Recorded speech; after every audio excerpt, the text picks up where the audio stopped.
युद्ध करायचं की नाही याच्यासाठी भगवद्गीता नाहीच आहे. भगवद्गीता कशासाठी आहे? आपलं कर्म कर्तव्य म्हणून करायचं, ते देखील भगवंतांची सेवा म्हणून, म्हणजेच भगवंत सांगतील ते करायचं. त्याला म्हणतात भक्तिमय सेवा किंवा सिंपल शब्दामध्ये भक्ती. आपण रोज म्हणतो भक्ती भक्ती भक्ती भक्ती भक्ती. बऱ्याच जणांना समजावून सांगा म्हटलं तर समजावून सांगतायत, कारण सेवा कोणाला करायचं नाहीये, काम कोणाला करायचं नाहीये. मग ती भक्ती कशी होणार?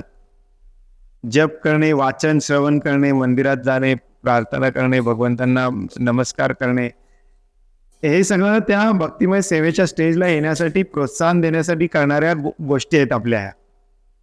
हे म्हणजेच भक्ती नव्हे. भक्ती खऱ्या अर्थाने तेव्हा सुरू होते जेव्हा आपण भगवंतांची सेवा करायला सुरुवात.